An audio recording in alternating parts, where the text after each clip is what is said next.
హ్యావ్యూస్ just ఒక 5-6 రోజుల క్రితం అనుకుంటా మన క్యాటలిస్ట్ ఎస్పీ ఛానల్లో ఈ అన్నపూర్ణి సినిమాకి సంబంధించి కొంతమంది అభ్యంతరాలు వ్యక్తం చేస్తున్నారు ఏంటి అన్నట్టుగా డిస్కస్ చేయడం జరిగింది.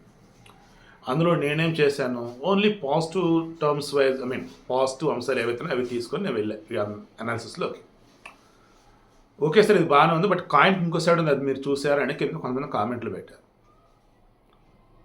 హిందువులు ఎందుకు ఇప్పుడు ఆ సినిమాని నెట్ఫ్లిక్స్ నుంచి తీసేయమని అడుగుతున్నారు, ఆ cinema director Nilesh Krishna and ఆ సినిమా టీం మీద కేసులు ఎందుకు వేస్తున్నారు, అండ్ సినిమా ఎవరైతే నిర్మాణం చేసే జీ స్టూడియోస్ వాళ్ళు ఇమీడియట్గా క్షమాపణ చెప్పలేని ఎందుకు అంటున్నారు ఏంటి, లైక్ ఇవన్నీ అంటూ ఉంటే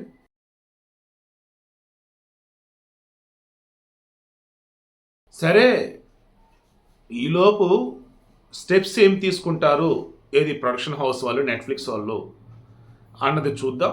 అండ్ ఈలోపు మనం కూడా అసలు రీసెర్చ్ చేద్దాం ఏంటని చెప్పేసి అనుకుంటూ ఉన్నాం. ఎప్పుడైతే ఈ నెట్ఫ్లిక్స్లో ఈ అన్నపూర్ణి సినిమాని తీసేశారో, ఈ జీ స్టూడియోస్ వాళ్ళు కూడా హిందువులకు క్షమాపణ చెప్పారు. అప్పుడు ఇన్ని రోజుల పాటు నేను చేసిన రీసెర్చ్ అయితే అది మీ ముందు పెట్టాలనిపించింది.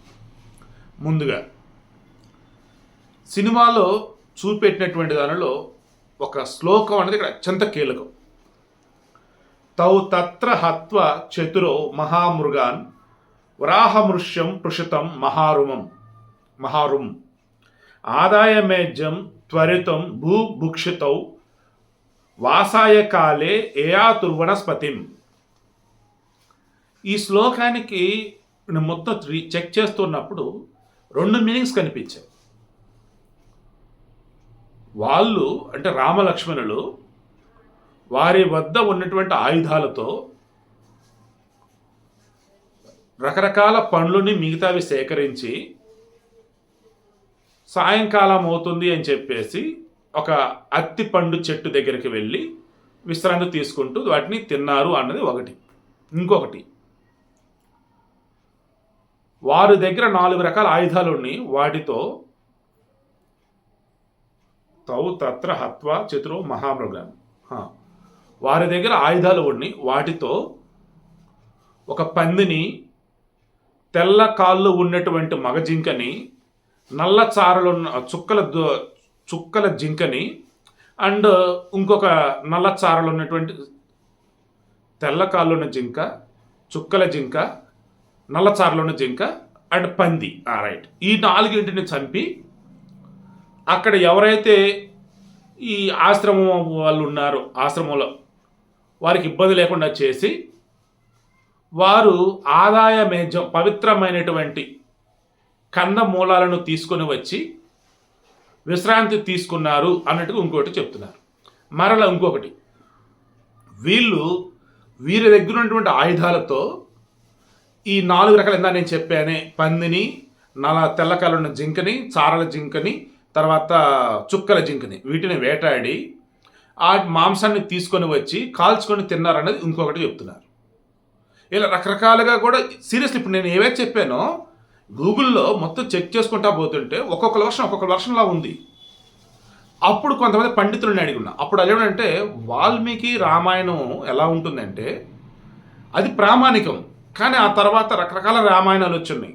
అవి మీరు చూస్తే కొన్ని సంభాషణ కూడా మారిపోతుంటే, అలా దీనికి సంబంధించి కూడా ఈ వాల్మీకి రామాయణం అనేది గీతా ప్రెస్ వాళ్ళు మెన్షన్ చేసిన దాని ప్రకారం ఏంటంటే, అక్కడ వీళ్ళు అయోధ్యకాండలో అక్కడ మునులు ఋషులకు సంబంధించి వాళ్ళు యజ్ఞ యాగాదులు చేస్తూ ఉన్నప్పుడు రకరకాలుగా జంతువులు మిగతా వచ్చి ఇబ్బంది పెడతా ఉన్నాయి. అటువంటి మూమెంట్లో వీళ్ళు అడ్డుకోవటానికి వెళ్తారు. అదే సమయంలో అక్కడ కొన్ని బలులు ఇవ్వాల్సి ఉంటుంది. ఆ బలులు ఇచ్చే వాటిలో వచ్చేసి ఈ జింకలు, అక్కడ ఉన్నటువంటి ఇబ్బంది పెట్టే వాటిలో పందులు ఉన్నాయి, సో వాటిని సంహరించాలి. అలా జింకలు సంహరించి యజ్ఞానికి వాడారు, పందులను సంహరించి అక్కడ ఉన్నటువంటి వాళ్ళకి ఇబ్బంది లేకుండా చేశారు. మొత్తంగా యజ్ఞాలు సవ్యంగా జరుగుతూ ఉన్నాయి. అది సాయంకాల సమయం అయ్యేసరికి ఈ లోపు వీళ్ళు వాటిని వేటాడుతున్న మూమెంట్లోనే అక్కడ కందమూలాలు కొన్ని దొరికితే వాటిని పవిత్రంగా తీసుకొని వచ్చి ఒక చెట్టు కింద కూర్చొని విశ్రాంతి తీసుకుంటూ వాటిని తిన్నారనేది ఇంకొక వెర్షన్. అది మెయిన్ వెర్షన్ అండి అంటున్నారు.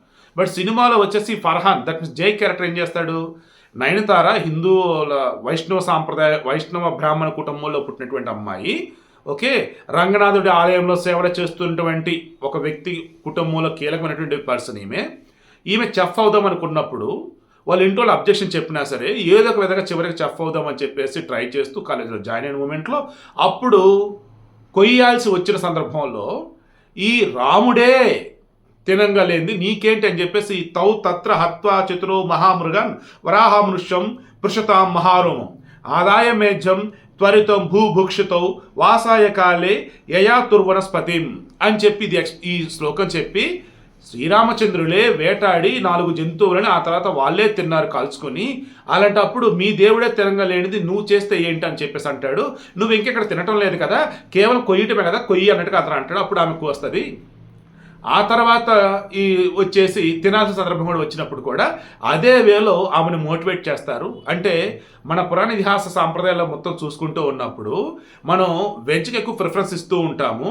బట్ ఇక్కడ వచ్చే సినిమాలో వచ్చేసి దేవుళ్ళే తిన్నారు నాన్ వెజ్, మీకేంటి తినంగలేంది, మీరు తినండి అని చెప్పేసి హిందువులు ముఖ్యంగా బ్రాహ్మణుల యొక్క మనోభావాన్ని దెబ్బతీసే విధంగా ఇందులో పెట్టారు. అది కూడా అర్థం మార్చి పెట్టి ఆ శ్లోకానికని అంటున్నారు. తర్వాత స్టార్టింగ్లో వచ్చేసి శ్రీరంగనాథునికి సంబంధించి ఈ తులుక్ నాన్సియార్ వచ్చేసి ఢిల్లీ సుల్తాన్ కూతురు ఆయన్ని ఇష్టపడింది. ఆ బొమ్మను చూసి చివరికి ఆయన ప్రత్యక్షమే ఆయన పెళ్లి చేసుకున్నాడు అని చెప్పేసి ఒక స్టోరీ. బీబీ నాంచారమ్మ వెంకటేశ్వర స్వామి ఇంకో స్టోరీ. ఇక్కడ వచ్చేసి హిందువులు ముస్లింలు పెళ్లి చేసుకోవచ్చు, హిందూ దేవుళ్ళని ముస్లింలు పెళ్లి చేసుకున్నారు కదా అని చెప్పేసి అక్కడ కూడా పెళ్లిళ్ళకు సంబంధించేసి లవ్ జిహాద్లకు సంబంధించి ప్రోత్సహించేలాగా ఉంది. అవన్నీ ఒక ఎత్తు అయితే మడి కట్టుకొని ఇంట్లో బ్రాహ్మణ స్త్రీలు వచ్చే ఆచార వ్యవహారాలు నడుపుతూ ఇంటి బాధ్యతలు మొత్తం చేస్తూ ఉంటే అది తప్పు, మడి కట్టుకొని ఉండాల్సిన అవసరం లేదు, మన పని మనం చేసుకోవచ్చు అన్నట్టుగా ఈ అన్నపూర్ణి యొక్క బామ్మ క్యారెక్టర్ చెప్తూ అండ్ పెద్దలు కుదించినటువంటి సాంప్రదాయబద్ధమైనటువంటి కుర్రాడిని కాదని నీకు నచ్చినట్టు పెళ్లి చేసుకోకు అని చెప్పేసి అనటంతో అక్కడ కులం కట్టుబాట్లు కానీ లేదన్నప్పుడు కుటుంబంలో ఉన్నటువంటి బాంధవ్యాలు కానీ చెడగొట్టే విధంగా ఉన్నాయని చెప్పేసి అది ఒకటి అంటున్నారు. అది ఒకటి ఇందా నేను చెప్పింది అవి ఒకటి. అన్నింటికి మంచి అత్యంత కీలకమైనది చివరిది. ఇప్పుడు ఈ ఫర్హాన్ వాళ్ళ అమ్మ వెజిటేరియన్, బట్ వాళ్ళు ముస్లింలు, కానీ బిర్యానీ అద్భుతంగా చేసింది. ఎలా ఏంటన్నప్పుడు తను ఏం చెప్పింది అంటే, అమ్మ నేను ఈ బిర్యానీ చేయడానికి ముందు నమాజ్ చేస్తాను, మనస్ఫూర్తిగా అల్లాని తలుచుకుంటాను, సో వంట చేసేది నేనే కానీ మొత్తం చేస్తే అల్లానేనమ్మా, అందుకే రుచమ్మ అని చెప్పి సామె చెప్తుంది. అప్పుడు ఈమె చెఫ్ కాంటెస్ట్కి సంబంధించి చూసుకుంటూ ఉన్నప్పుడు ఎండింగ్లో వచ్చేసి బిర్యానీ చేయాలి. అప్పుడు ఈమె ఏం చేస్తుంది, ఎవరు Nayanthara Annapoorani goddess of food అన్నవేలో ఆ పేరు కదా. సో ఈ అన్నపూర్ణి ఏం చేస్తుంది, నమాసే బుర్కా వేసుకొని నమాసేసి అప్పుడు వండిద్ది అనమాట.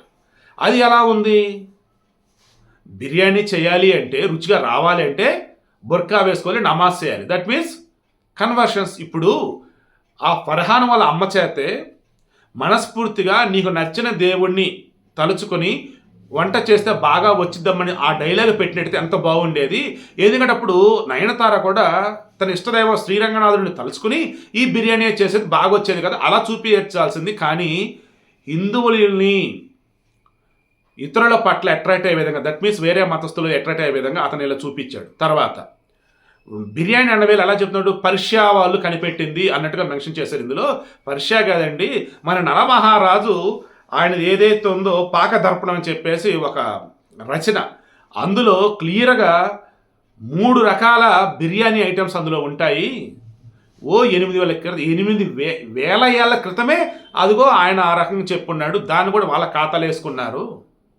వంటని వాళ్ళ ఖాతాలో వేసుకొని ఆ వంట బాగా రావాలంటే హిందువులు కూడా ముస్లింలాగా మారిపోవాలని చెప్తూ, అండ్ హిందువులు వచ్చేసి వాళ్ళ ఆచార వ్యవహారాలు ఫాలో అవుతూ ఉంటే మీ దేవుళ్ళు చేయంగా మీకేంటని చెప్పేసి వాటిని పక్కకు తెచ్చేలా చేసి చివరికి అయ్యప్ప స్వాములు దీక్షలో ఉండగా వాళ్ళు ఒక నాన్ వెజ్ రెస్టారెంట్కి వచ్చి నాన్ వెజ్ ఎదుటి వాళ్ళు తింటూ ఉంటే ఇక్కడ లొట్టలేసుకుంటూ ఉన్నారని చెప్పేసి చాలా ఘోరాతఘోరంగా చూపించున్నారు. అసలు అయ్యప్ప స్వాముల మాలధారణలో ఉన్నప్పుడు నాన్ వెజ్ రెస్టారెంట్కే వెళ్ళరు వాళ్ళు. అండ్ మాలలో ఉన్నప్పుడు ఏ మాత్రం కూడా అసలు చలించదు వాళ్ళ మైండ్ కానీ.